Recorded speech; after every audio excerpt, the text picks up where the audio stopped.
Good morning, dear friends. Today, Jesus is teaching all of us a great lesson, and it shows us what is the definition of greatness. And as we see in the gospel reading today, when they traveled through Galilee, Jesus again spoke of his suffering, death, and resurrection. But we see the disciples did not understand anything. And instead of asking him for clarity, we see that they start arguing among themselves about who is the greatest. And Jesus, knowing their thoughts, he calls them and he explains to them about true greatness in the kingdom of God. And true greatness in God's kingdom, it is not about any position, it is not about holding fame or power, but it is about humility, it is about servanthood. And today also in the world around us, we see that each one of us want status, we want success, we want power, we want position in this world. But Jesus is teaching us something completely different. He says, if anyone desires to be first, he shall be last of all and servant of all.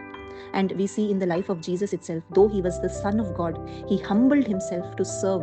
And we see that even he washed the feet of his disciples. And finally, we see Jesus, he sacrificed his life itself for our sake. And we understand that true greatness, it is not in being served, but it is in serving others with love, with humility. And we see Jesus, he takes a child and he placed that child in their midst. And if we look at a child has no status, a child has no power or position in society. Yet we see Jesus embraced that child and he said, whoever receives one of these little children in my name receives me, and whoever receives me receives not me but him who sent me. And this we need to understand, that greatness is also found in welcoming and caring for the ones who are vulnerable, who are least in society. And when we love and serve others, we reflect the heart of God. And today we need to learn all these lessons from Jesus himself. Jesus, being the king of heaven and earth, we see he left that heavenly position, he left all his heavenly riches, and he came down to earth in the form of a simple human being.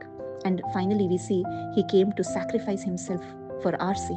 And we see in his life he only desired humility. We never see him desiring any fame, any position, any name for himself, or any success in his ministry, but instead he only desired to glorify the Father. And today we all need to learn from Jesus. Let us always live our life with humility, in serving others, in caring for one another, and in this way we can reflect the love of God to all people around us. Thank you. God bless you.